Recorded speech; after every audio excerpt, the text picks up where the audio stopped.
deixa a vida me levar.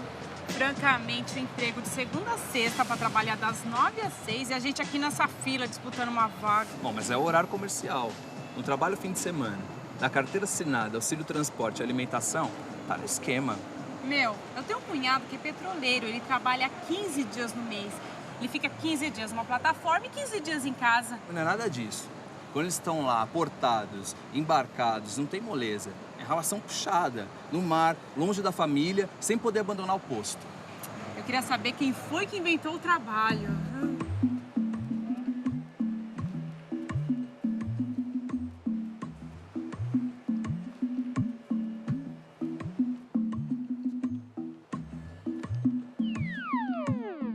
Bem, na verdade, quem inventou o trabalho fomos nós mesmos, os seres humanos. A partir da relação que estabelecemos com a natureza, nós fomos inventando formas de obter os recursos dessa natureza. E essa relação homem-natureza, ela foi se dando dentro da história. A história do homem é a própria história do trabalho. Se a história do homem é a história do trabalho, as ferramentas são parte integrante, insolúvel, inseparável dessa história. Homem, ferramentas, natureza, obtendo os recursos para a sua sobrevivência. Isso é o trabalho. Mas a relação dos homens não é só com a natureza. Os homens também se relacionam entre si. E nessa questão do trabalho, as ferramentas possibilitaram que a produção aumentasse. E quando a produção aumentou, alguns resolveram se apropriar daquilo que era coletivo. E começou a ter uma exploração do homem pelo homem. Essa exploração é um corte, para trás é a pré-história. Aí começou uma fase da história, que vai o escravismo na antiguidade, depois vem o feudalismo na Idade Média, e isso vai evoluindo, e o homem das ferramentas parte para a máquina.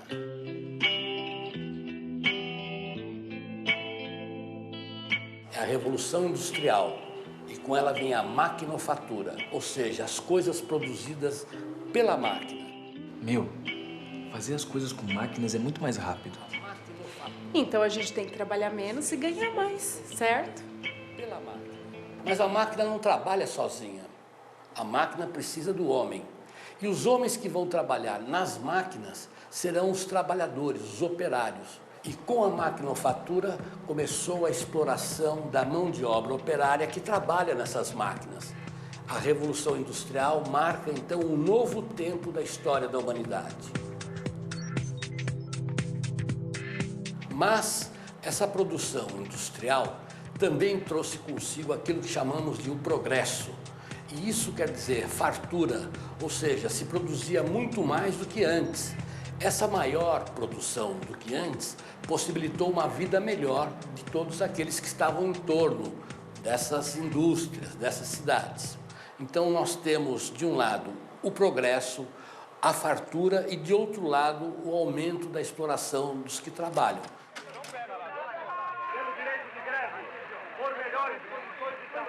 A movimentação, essa luta da classe trabalhadora, foi conquistando leis, foi conquistando espaço. O trabalhador começou a se meter, inclusive, na política. As conquistas foram sendo feitas pouco a pouco. Meu, como devia ser a vida sem CD, sem DJ, sem spray? Não devia ser fácil a vida de um artista na época da Revolução Industrial. Mas trabalho, progresso, isso aí é uma parte da relação do homem com a natureza. Essa coisa também fez surgir outros desenvolvimentos. A ciência é uma delas. Tudo isso foi trazendo com que a ciência, a técnica também evoluísse. As artes, de um modo geral. A música podia ser gravada, cinema, televisão e assim por diante. Podemos observar um progresso em todas as áreas da atividade. Mas isso agora é uma outra história, para um outro momento. Ué, acabou a história do trabalho? E nós? E essas coisas todas? Não, você não entendeu. Eles mostraram tudo direitinho até um certo ponto. Mas os tempos modernos são uma outra história. Vamos fazer o seguinte? Vamos apertar o botão de novo? Vamos. Essa outra história é a história do trabalho durante o século passado, século XX. E ela é uma história bastante movimentada.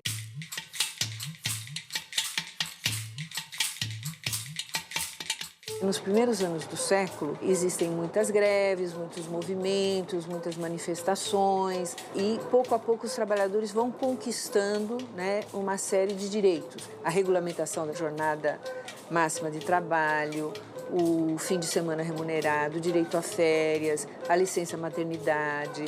Todas essas vão sendo conquistas que, pouco a pouco, os trabalhadores vão conseguindo.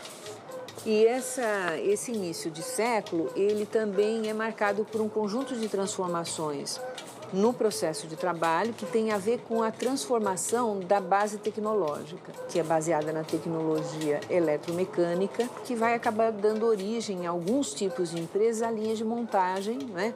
Quer dizer, aumenta brutalmente a produtividade e isso permite uma produção em massa.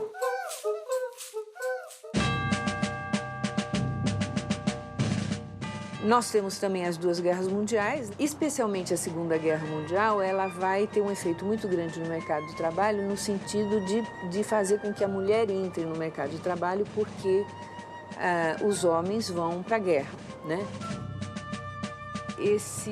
Esse novo quadro que se abre depois da guerra, ele é extremamente favorável ao desenvolvimento da economia.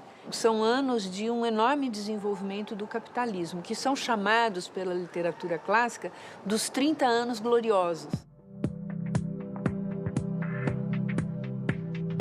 Nesse momento que se abre nos anos 70, aquela tecnologia eletromecânica, que é uma tecnologia rígida, ela começa a se mostrar inadequada. Então, esse momento coincide com o surgimento de uma nova base tecnológica, que é a tecnologia microeletrônica. Essa nova tecnologia microeletrônica, ela é baseada no desenvolvimento do computador. Show! Uma grande transformação tecnológica que vai fazer todo um rearranjo.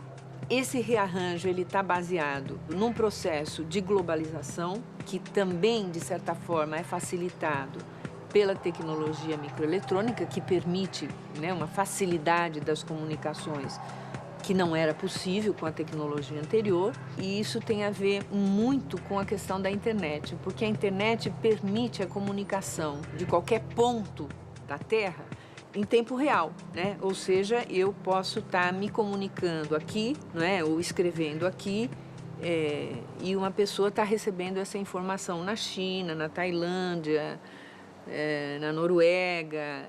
A internet adiantou a vida da gente para aprender as coisas. Meu, isso é que é revolução. Cantar Rap em Marte. E vai levar também a uma reorganização empresarial, né? As empresas deixam de ser aquelas empresas que seguiam um modelo fordista, né? Aquela fábrica enorme, né? Por exemplo, a Volkswagen nos anos 60, 70 no Brasil tinha 30 mil, 40 mil trabalhadores, era uma cidade. Hoje tem 7 mil, 8 mil por aí, né? Quer dizer, não existe mais aquelas empresas imensas. O que as empresas começaram a fazer? Elas começaram a terceirizar cada vez mais, quer dizer, em vez de ter todos os trabalhadores dentro da empresa, ela enxuga a empresa, mantém ali dentro só os trabalhadores que participam daquelas fases mais importantes do processo e ela externaliza, põe para fora tudo aquilo que é acessório ou que não é considerado a sua atividade fim. O mercado de trabalho ele foi profundamente afetado por essas transformações. E eu acho que nesse quadro que nós temos, não há dúvida de que a busca de adequação, né, a esse quadro de trabalho por parte dos ingressantes é uma coisa que tem que estar muito presente.